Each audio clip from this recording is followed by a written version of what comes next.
Ces découvertes viennent bouleverser l'image que nous avions du monde perse et remettre en question certains des mythes de Persépolis.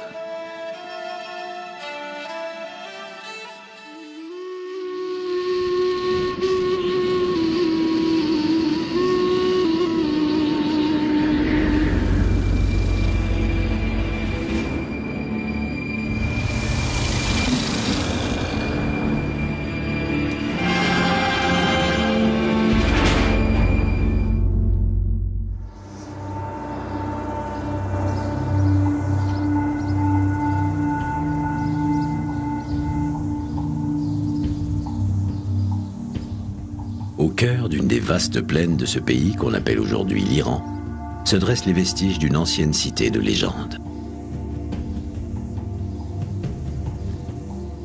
Bâtie il y a près de 2500 ans, elle fut connue en son temps comme la cité la plus riche du monde.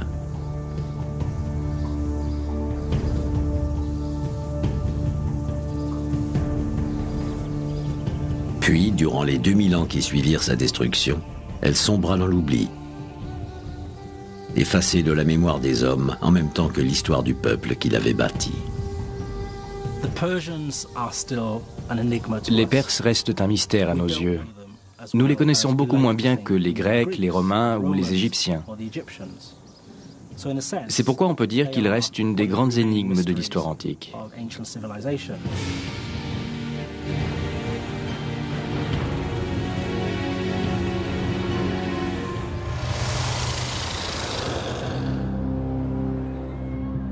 Jusqu'à une époque récente, l'Iran était inaccessible aux visiteurs occidentaux. L'agitation politique des années 1980 avait fermé les frontières du pays.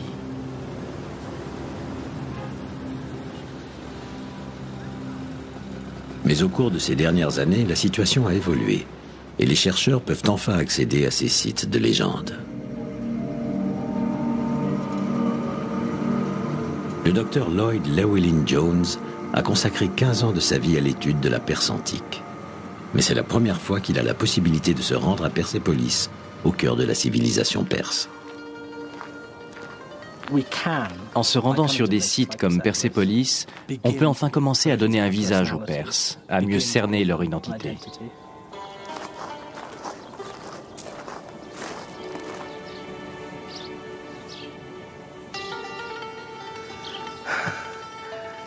C'est incroyable. Ces gens savaient ce qu'ils faisaient. C'est bouleversant. Je suis vraiment ému. Découvrir ça dans la sérénité du petit matin avec juste ces chants d'oiseaux, c'est extraordinaire. Vraiment.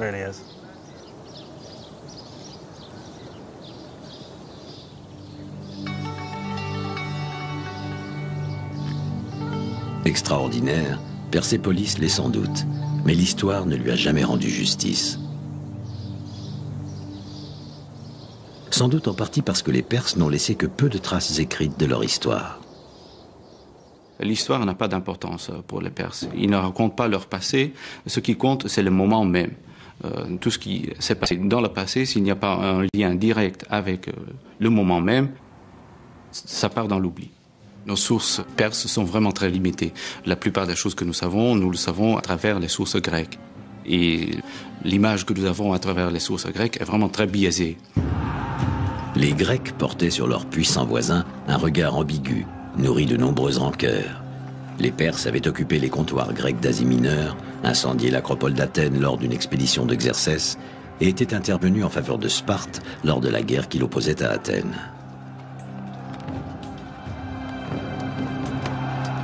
L'image des Perses est dévalorisée chez les auteurs athéniens parce que les Perses aident les Spartiates.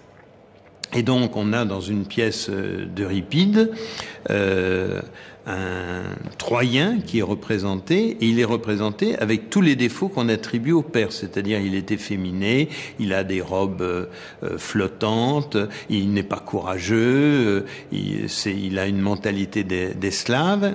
Et là, véritablement, on a cette espèce de rancœur des Athéniens à l'égard des Perses qui aident leurs ennemis. Les Grecs ont ainsi forgé une image des Perses, tour à tour efféminés ou cruels, despotiques ou décadents. Mais comment cette image pourrait-elle décrire un peuple qui a fondé puis gouverné pendant 250 ans un des plus vastes empires que la Terre ait porté ?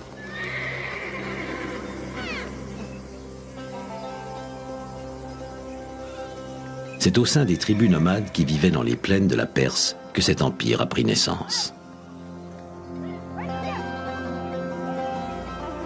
En 550 avant Jésus-Christ, Cyrus, un chef tribal, se lança à la tête de son armée dans une campagne de conquête.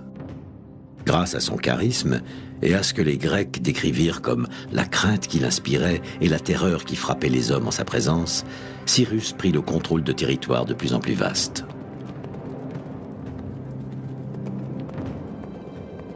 En tout juste 30 ans, il jeta les fondations d'un empire qui allait s'étendre des frontières de l'Inde jusqu'à la Grèce et la Méditerranée, et de l'Éthiopie et de l'Égypte jusqu'à ce qui est aujourd'hui la Russie. Plus de 30 peuples furent ainsi rassemblés sous l'autorité de l'homme qui se faisait appeler le roi du monde.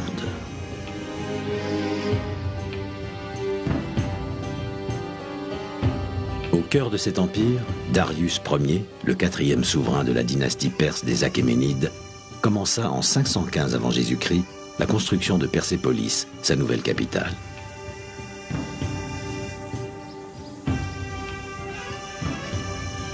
Elle s'est poursuivie jusqu'à sa destruction par les troupes d'Alexandre le Grand en 330 avant Jésus-Christ. La plupart des vestiges que nous pouvons voir aujourd'hui sont ensuite restés enfouis pendant plus de 2 millénaires. C'est seulement dans les années 1930 que les merveilles de Persépolis refirent enfin surface.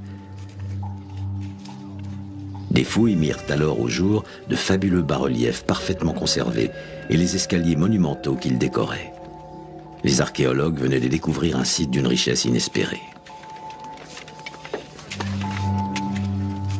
Ce site de Persépolis est un site assez imposant, on le voit de très loin dans la plaine. Il est situé à 80 km de Shiraz et est adossé contre le Kouhiramat, le monde de la miséricorde. La terrasse mesure 450 mètres sur 300 mètres et s'élève 12 à 15 mètres sur la plaine. L'emplacement choisi par Darius pour sa grande capitale défie l'imagination. Du haut de sa terrasse monumentale, il domine la plaine désertique qui s'étend à perte de vue. Les vestiges mis au jour permettent aujourd'hui d'imaginer le gigantisme de ces bâtiments. Ces colonnes s'élevaient à une vingtaine de mètres au-dessus de la terrasse. On ne trouve ici aucune trace d'une ville au sens traditionnel, juste un ensemble de palais et de monuments aux dimensions colossales. Persépolis était sans aucun doute une des plus imposantes réalisations architecturales du monde antique.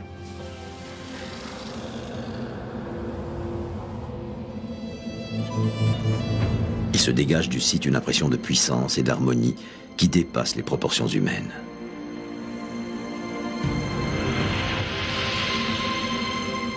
Tout ici semble conçu pour frapper les imaginations. L'implacable perfection géométrique de ces bâtiments construits il y a environ 2500 ans continue d'imposer l'image d'un pouvoir sans limite.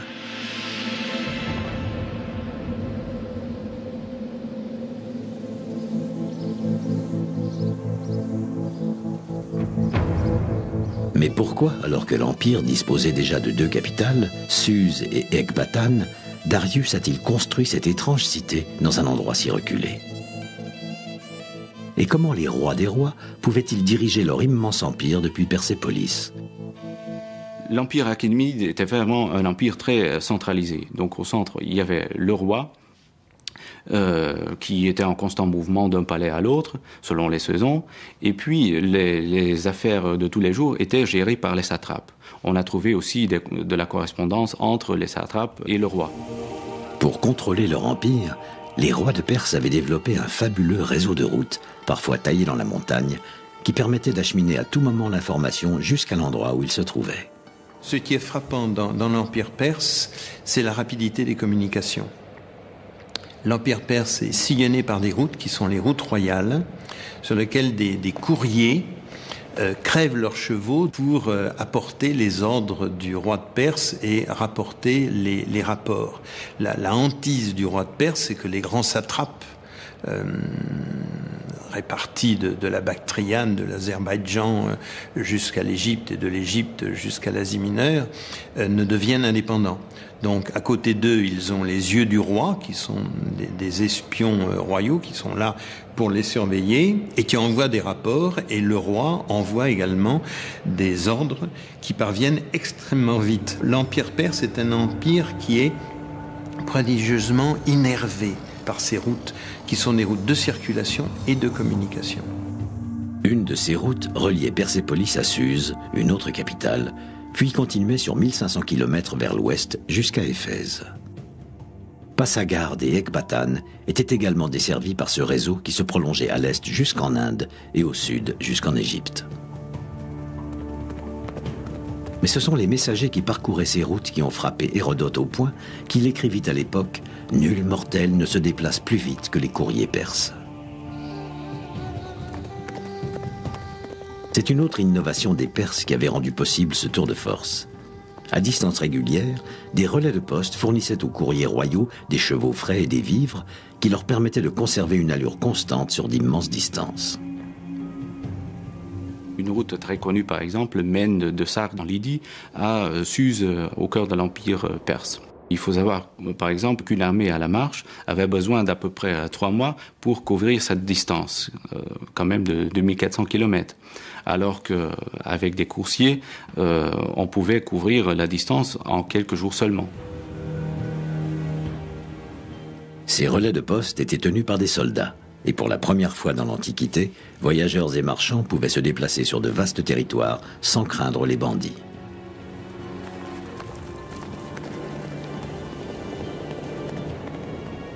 C'est grâce à ce système que les rois de Perse pouvaient, depuis leur capitale, diriger leur gigantesque empire. Et selon les Grecs, ils le faisaient d'une main de fer.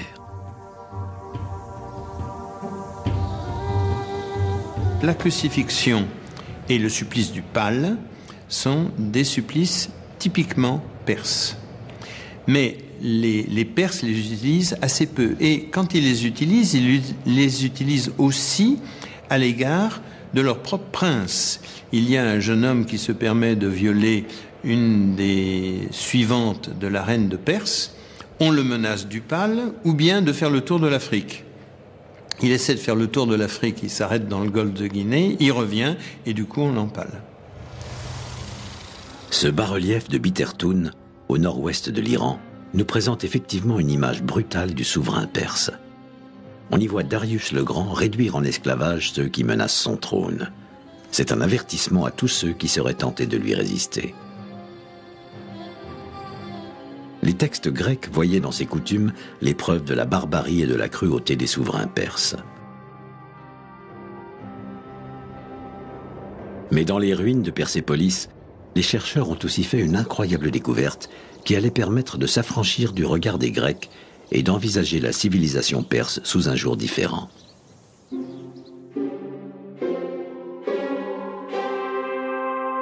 30 000 fragments de ces petites tablettes d'argile gravées en caractères cunéiformes l'écriture des anciens Perses.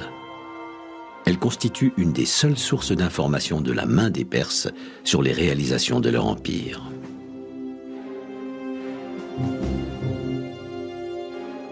Le docteur Maria Brosius est une des rares personnes au monde à savoir les déchiffrer.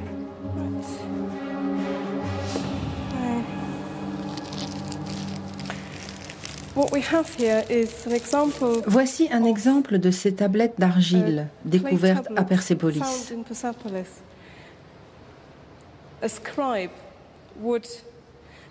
Les scribes prenaient un bloc d'argile humide et le tenaient ainsi dans leur main gauche. La forme s'ajuste parfaitement à celle de la main. Puis ils en gravaient la surface. C'est une sensation incroyable de savoir qu'un objet comme celui-ci a traversé le temps pour nous raconter comment était la vie il y a 2500 ans. Autant d'informations qui ne nous seraient autrement jamais parvenues. Ils nous apprennent comment vivaient les gens et comment fonctionnait cet empire. C'est ce qui me fascine. Mais ces tablettes nous ont aussi fait des révélations à propos de la construction de Persépolis. Elle porte les reçus et les factures de l'Empire et nous informe sur les matériaux utilisés et la provenance des artisans qui les ont travaillés. Sur l'une d'elles, on peut lire « Les orfèvres qui ont travaillé l'or étaient des Mèdes et des Égyptiens ». Sur une autre, « Le bois de cèdre a été apporté d'une montagne du nom de Liban. Le peuple assyrien l'a apporté jusqu'à Babylone. » Pour la construction des palais, il y avait des matériaux de première qualité qui venaient des quatre coins de l'Empire, avec des artisans aussi qui venaient des quatre coins de l'Empire. On voit par exemple le bois de cèdre qui est employé du Liban, le bois de Yaka qui vient de Gandhara ou de Kerman, la cornaline, l'ébène et l'ivoire, l'or, tous ces matériaux précieux-là sont présents pour la construction des palais à Persépolis. Durant des décennies, nous n'avions vu ici que des murs et des colonnes de pierre. Grâce à ces tablettes, nous pouvons aujourd'hui restituer à Persépolis son éblouissante splendeur.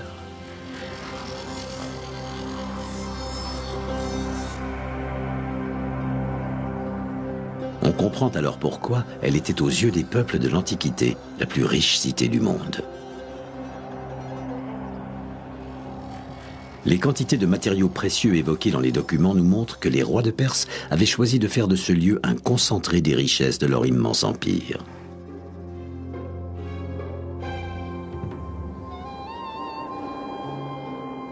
Au cœur du complexe se trouvait l'Apadana, la salle d'audience où Darius recevait ses sujets. Seules 10 de ces colonnes d'origine sont encore debout. À l'époque antique, 36 colonnes de 20 mètres de haut soutenaient un plafond de cèdre massif. Les murs étaient recouverts de somptueuses tapisseries. Cette salle gigantesque et luxueuse pouvait accueillir jusqu'à 10 000 personnes.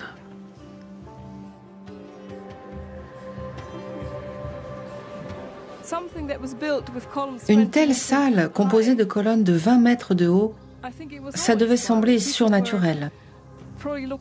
Les visiteurs devaient lever les yeux et se sentir pétrifiés.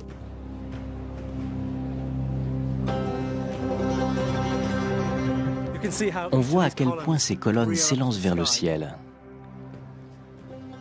Elles supportaient un toit énorme en somptueux bois de cèdre massif.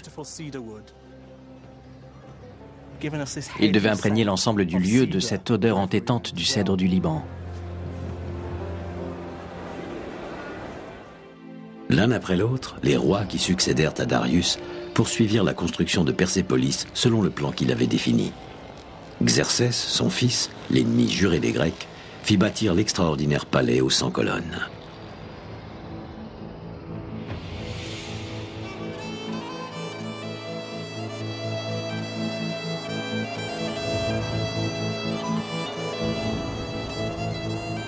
Nous pouvons même imaginer les appartements de Darius lui-même, un endroit auquel seuls ses conseillers les plus intimes devaient avoir accès.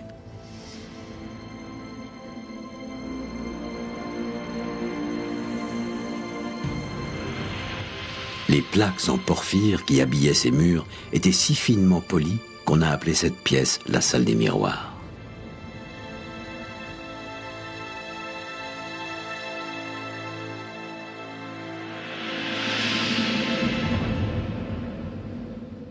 Ainsi, cet ensemble écrasant de puissance était aussi d'un luxe et d'un raffinement inouïs.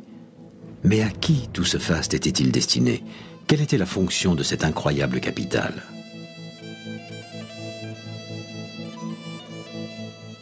Les bas-reliefs qui ornent les murs de ces escaliers nous donnent une indication sur le rôle que jouait la cité.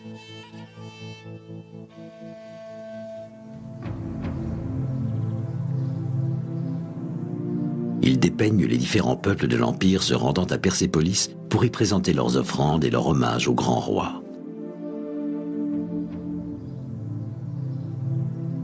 On peut y reconnaître les Nubiens d'Afrique, les Lydiens venus de ce qui est aujourd'hui la Turquie, ou les Bactriens de l'actuel Afghanistan.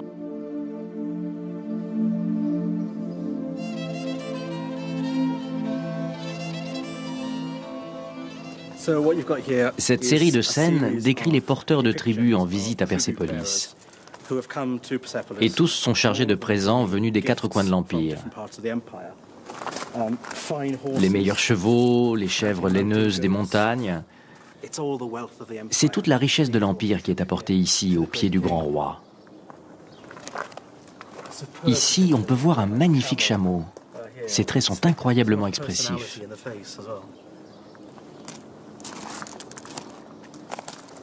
Regardez le raffinement de ce bélier. Le moindre détail est représenté. Notez les motifs très stylisés de ces dessins. Par exemple, ici, comme il représente les boucles des cheveux et de la barbe d'une façon très artificielle. Et puis ici, en descendant, ce motif qui figure la toison du bélier. Cette façon de terminer ces triangles par de petites vaguelettes parfaites. Et pour terminer, ce petit bout de queue là en bas. Les costumes de tous ces ambassadeurs étrangers sont représentés avec un luxe de détails inouï. On voit clairement que les artistes perses étaient fascinés par la variété ethnique des visiteurs.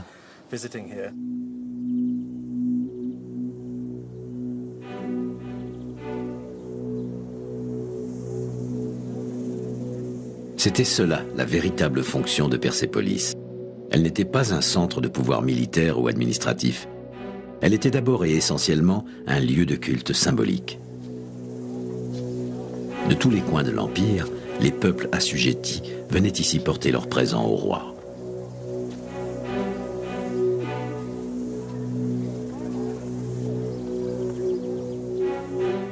Le chemin à parcourir pour parvenir jusqu'au grand roi empruntait un parcours rituel au travers du complexe architectural.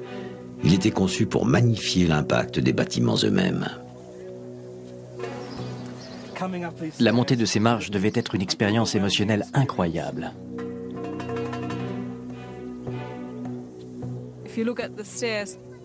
On voit bien que ces marches n'étaient pas faites pour être montées rapidement. Elles sont très basses. Elles imposent un rythme très lent. Tout est fait pour nourrir l'attente, sans doute pour faire ressentir la puissance du roi. C'était en fait une sorte de procession qui menait jusqu'à lui.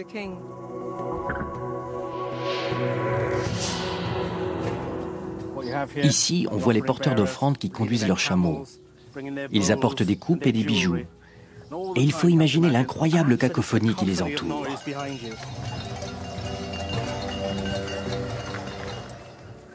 Alors on monte. Et pendant toute cette montée, le cœur bat de plus en plus fort. On entend parler des langues qu'on n'a jamais entendues, on voit des choses qu'on n'a jamais vues. Quand on arrive à cet endroit, je pense que les jambes se dérobent. Parce qu'on vient d'arriver devant ce qu'on appelle la porte des peuples. C'est le portail par lequel sont accueillis tous les visiteurs.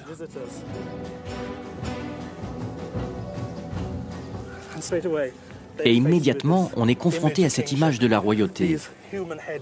Des taureaux à tête humaine, symbole de la virilité royale, de la force et du pouvoir.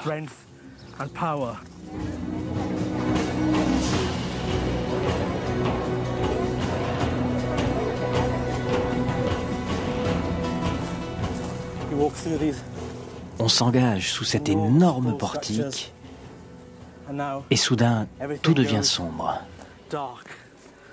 On vous retire jusqu'à la lumière du soleil et on vous dit de rester là et d'attendre.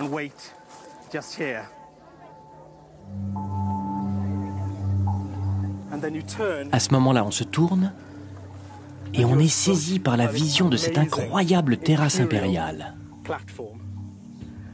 Et on sait que quelque part dans ces bâtiments, on va rencontrer le Créateur. On va voir le grand roi en personne.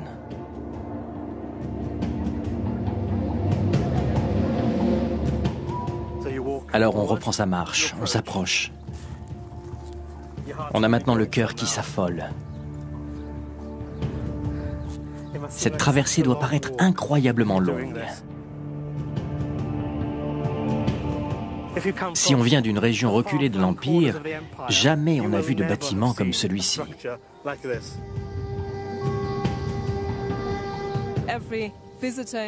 À l'époque antique, être autorisé à pénétrer sur la terrasse royale était presque une expérience mystique. Il règne ici une idée de perfection qu'aucun visiteur n'avait pu rencontrer ailleurs. Ils étaient totalement abasourdis. Alors, on gravit les marches de l'escalier royal. Et on se retrouve dans le Saint des Saints, au cœur du complexe. Devant vous se dresse maintenant le grand Apadana. Et c'est ici que commence le véritable mystère.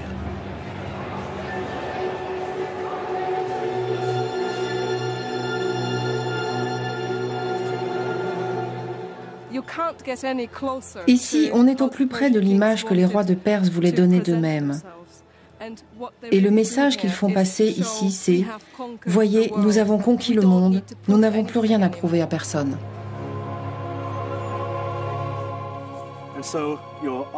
C'est ici que notre porteur d'offrande commence la dernière étape de son voyage vers le souverain. Ici, il s'arrête et accomplit un acte rituel. Il tombe à genoux devant le roi et immédiatement, il se prosterne au sol et son offrande est faite. Son rôle est terminé. Il recule lentement, il sort de la grande salle du trône. Ses 15 minutes de gloire sont derrière lui.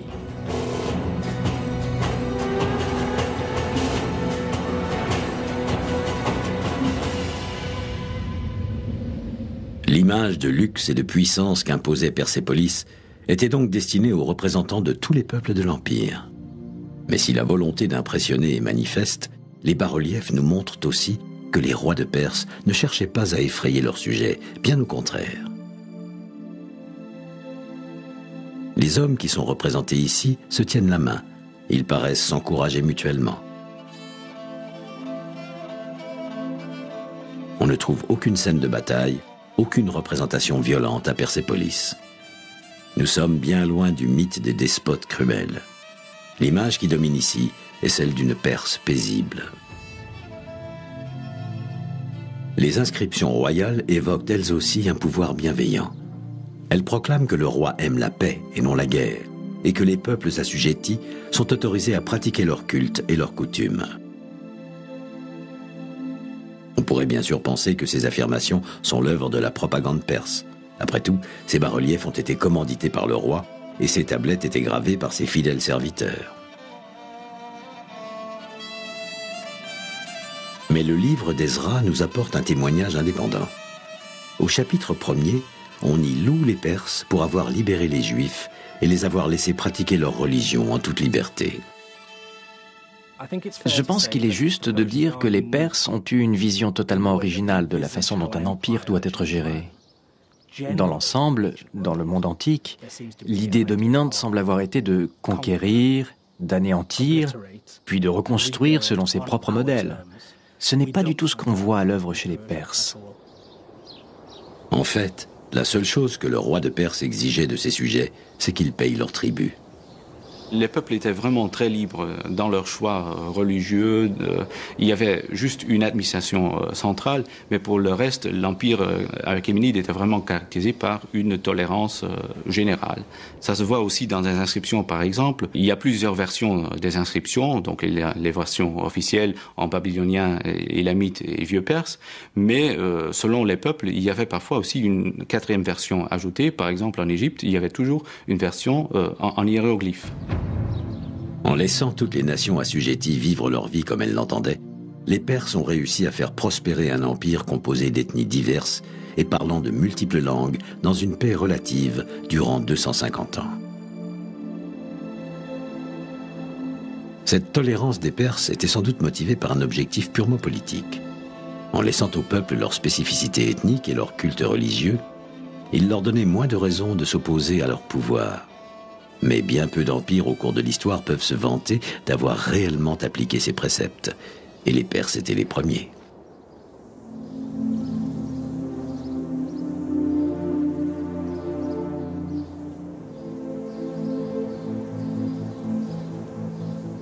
Nous sommes ici à Passagarde, la capitale du grand Cyrus, le fondateur de l'Empire et de la dynastie achéménide.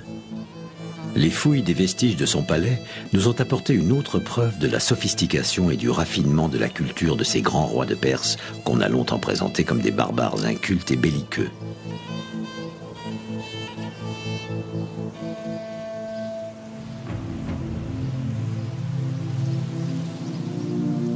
Enfouis sous la végétation, ces canaux d'irrigation alimentaient une des réalisations les plus surprenantes de Passagarde, ces jardins royaux.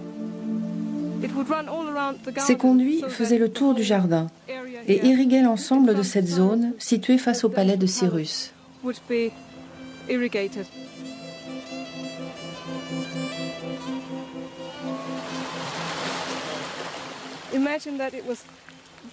Il faut s'imaginer que tout cela était en pierre polie, d'un blanc luisant. Tout étincelait au soleil. Il y avait de l'eau qui courait dans ces canaux. Elle rafraîchissait tout cet espace et adoucissait l'air. Aucun archéologue n'a jamais découvert les légendaires jardins suspendus de Babylone. Ces canaux sont donc la première trace connue au monde de jardins aménagés.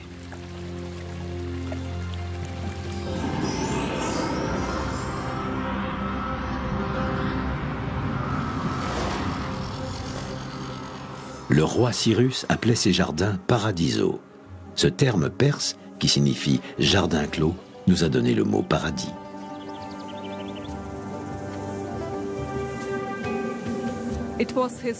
C'était son paradis, un coin de nature parfaite, où la vie se développait, où on trouvait l'eau en abondance, l'essence même de la vie. Cyrus était célèbre dans tout le monde antique pour son amour des jardins. L'historien grec Xénophon a écrit à son sujet « Partout où il prend ses quartiers, il prend grand soin qu'ils soient établis des paradis, débordant de toutes les beautés que la terre peut engendrer. »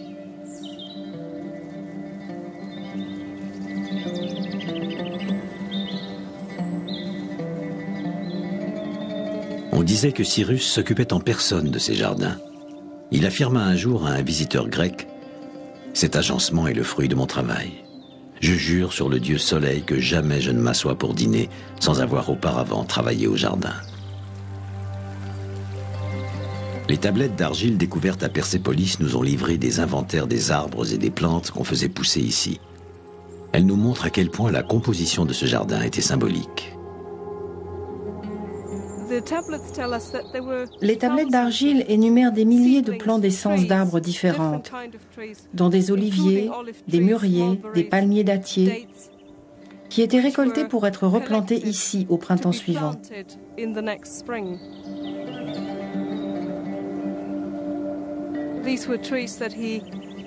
Le roi faisait venir ces arbres des 4 coins de l'Empire, pour que son jardin reflète l'étendue, l'immensité de son territoire.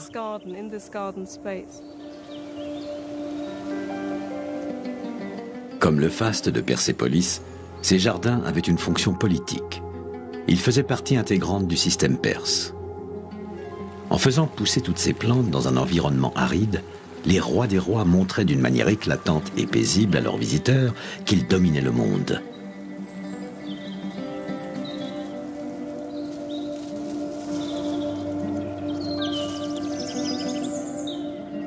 En créant ces jardins, Cyrus faisait naître l'ordre là où régnait auparavant une nature chaotique et sauvage.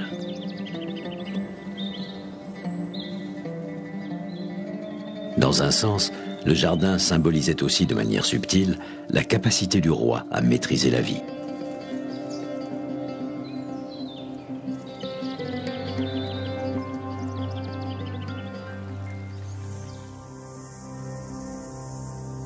Ils étaient les maîtres du monde, mais les Perses n'en restaient pas moins fondamentalement un peuple nomade. Comme encore les nomades d'aujourd'hui, ils passaient les mois d'hiver à s'occuper de leurs troupeaux dans les plaines, et l'été, ils migraient vers la fraîcheur des montagnes. Cette profonde tendance au nomadisme est toujours restée présente chez les Perses, malgré le fait qu'ils aient construit ces immenses villes impériales. Ils étaient autant chez eux dans une ville que sous une tente. L'isolement d'un site comme celui de Persépolis ne posait donc aucun problème aux Perses. Et si on n'y trouve pas véritablement de cité au sens traditionnel, c'est qu'aux abords des grands centres de pouvoir, de véritables villes de tentes se développaient puis disparaissaient au rythme des mouvements de la cour. Car comme leurs sujets, les rois de Perse se déplaçaient en permanence entre leurs diverses capitales.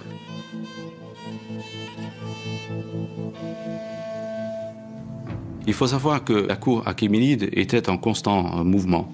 Donc à l'hiver, ils résidaient dans la plaine, mais à partir des premiers mois de l'été, ça commençait à chauffer et ils partaient dans les montagnes, à Ekbatane. Pour les Grecs, cette fuite devant la chaleur estivale était une preuve supplémentaire du caractère efféminé des Perses. Mais ce qu'ils n'ont jamais vraiment compris, c'est que l'itinérance faisait partie intégrante du mode de vie perse. On imagine aisément que la vie des Perses de l'Antiquité, sous leurs tentes, devait ressembler plus ou moins à ce que l'on peut encore voir aujourd'hui. Autour de la tente s'articulent toutes les composantes de leur mode de vie. On y fait la cuisine, bien sûr. Autour de la tente, on élève les animaux et on pratique la cueillette.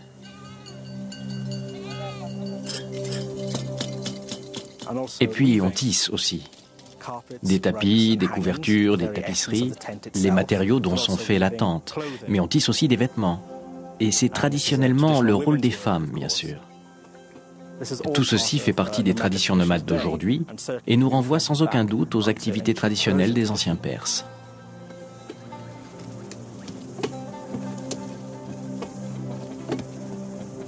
Au travers des âges, les étoffes précieuses et chamarrées ont toujours été un élément central de la culture perse, un moyen d'afficher sa richesse et son statut social.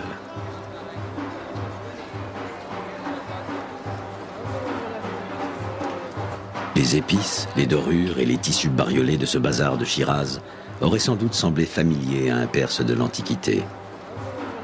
Ils renvoient à un aspect de la culture perse qui a fait leur renommée dans tout le monde antique, leur passion pour le luxe et les signes extérieurs de richesse. Cette idée d'une pièce entièrement couverte de textiles fait vraiment partie des anciennes traditions du Proche-Orient. Et c'était certainement vrai pour les Perses. Les tapisseries qui recouvrent les murs sont une composante de cette culture antique, de même que l'abondance de tapis au sol et de couvertures sur les banquettes. C'est un monde où on est entouré, immergé dans cette idée de couleur et de luxe, et bien sûr de confort. Ce goût des apparences et du luxe provoquait chez les Grecs un mélange de fascination et de répulsion.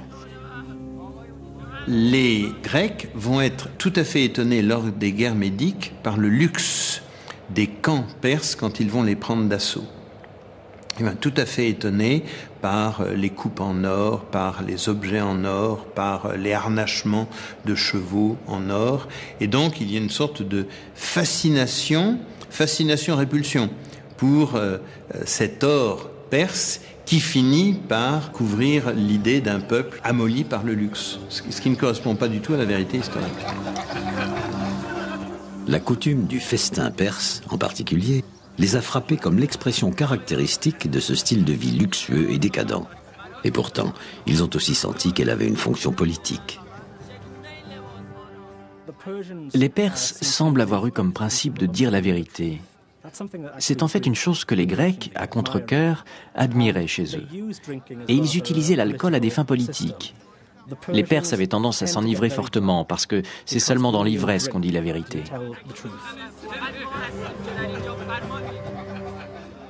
Ils se lançaient dans une discussion politique, buvaient beaucoup, des choses étaient dites, puis tout le monde allait se coucher et méditer sur ces choses. Ils se réveillaient tous le lendemain avec la gueule de bois et se retrouvaient pour reprendre la même conversation et voir si leurs idées n'avaient pas changé.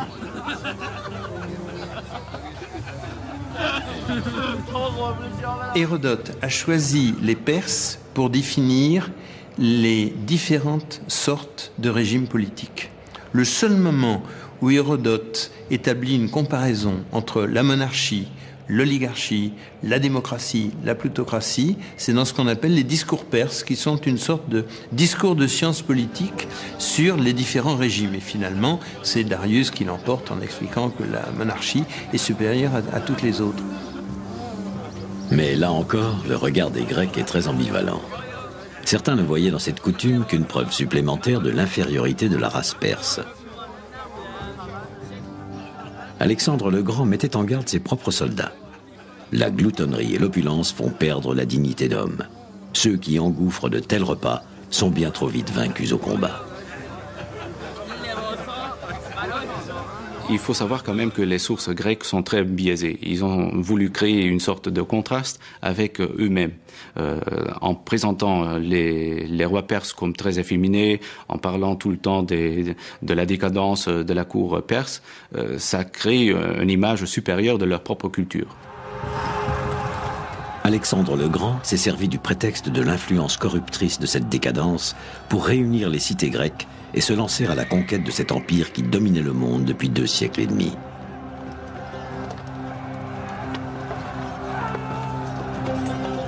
Le premier affrontement direct entre les 2 armées eut lieu à Issos, dans l'actuelle Turquie. L'armée macédonienne d'Alexandre remporta une éclatante victoire sur les forces de Darius III, malgré une forte infériorité numérique. Cette victoire est probablement due à différentes tactiques militaires utilisées par les Macédoniens. Les Perses étaient plutôt habitués à des combats de plaine. Ils utilisaient des chariots, ce qui n'était pas le cas des Grecs. Mais c'est aussi la stratégie macédonienne de l'attaque par surprise qui a pris les Perses en défaut.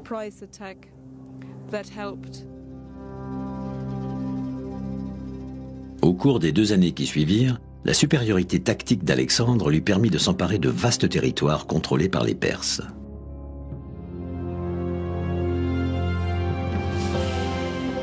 En 331 avant Jésus-Christ, il atteignit le cœur de la Perse. Lorsqu'il arriva à Persépolis, l'armée perse était en déroute. Alexandre occupa la ville sans combattre. La monumentale Persépolis était aux yeux des Grecs et des Macédoniens l'emblème de la décadence, le temple des adorateurs du luxe.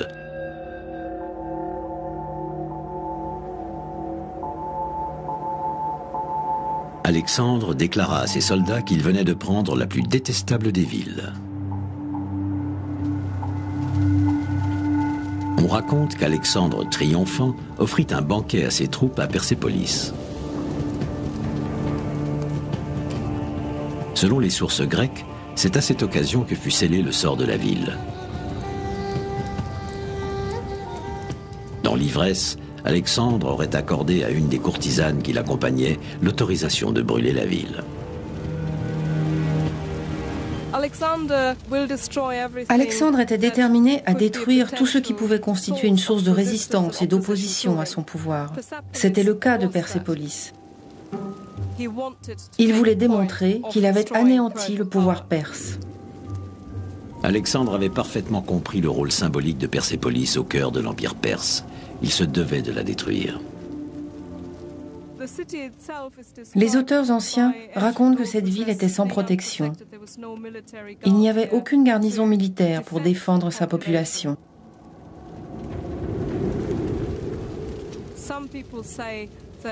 Certains disent qu'il a fait empiler tout ce qui pouvait brûler. Les meubles, les rideaux. Le feu est parti de ce bûcher et a ensuite gagné toute la terrasse. Et tout a brûlé. Je pense que cette nuit-là, le chaos s'est déchaîné ici. Le carnage a dû être terrible.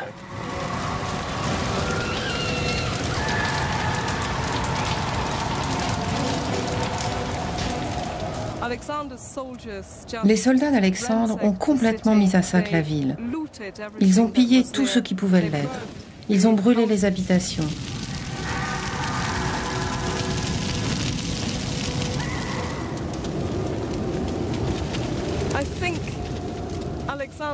Je pense qu'Alexandre est le premier vandale de l'histoire.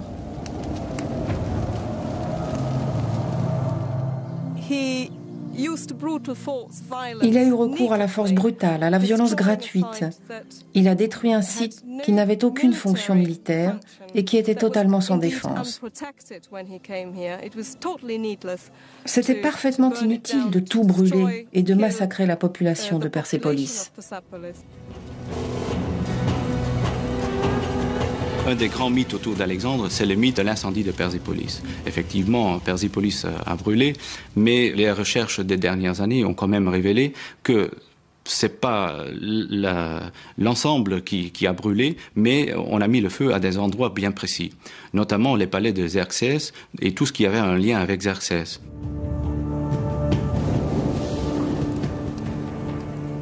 La destruction de Persépolis était donc sans doute aussi un acte de vengeance symbolique contre celui qui, un siècle et demi auparavant, avait aux yeux des Grecs commis le sacrilège suprême en incendiant l'acropole d'Athènes.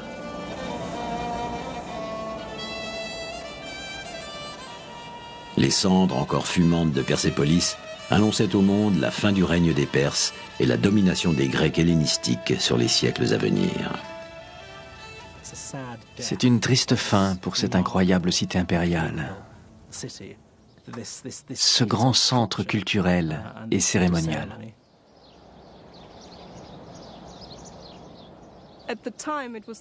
Elle était à l'époque la plus magnifique cité du monde antique. Et c'était cela qu'Alexandre avait détruit. Et avec elle, c'était un monde qui s'effondrait.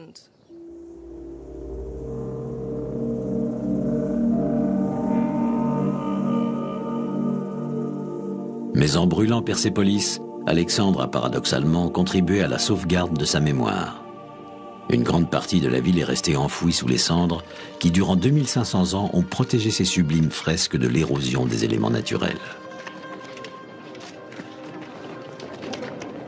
C'est aussi le feu qui a permis la conservation des tablettes d'argile. L'incendie de Persépolis a été pour nous un événement heureux, parce que comme ça, toute une série de tablettes, plusieurs milliers de tablettes ont été conservées. Et grâce à cet incendie, ce sont des tablettes d'argile qui ont été cuites et comme ça, sous une épaisse couche de cendres, ils ont été conservés. Ils nous donnent des informations précieuses sur la vie à la cour. C'est grâce à ces tablettes que nous redécouvrons aujourd'hui les Perses.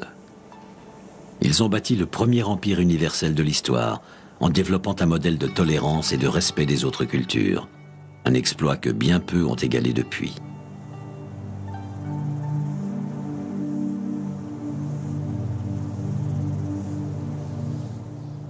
L'image qui émerge est celle d'un peuple subtil et raffiné.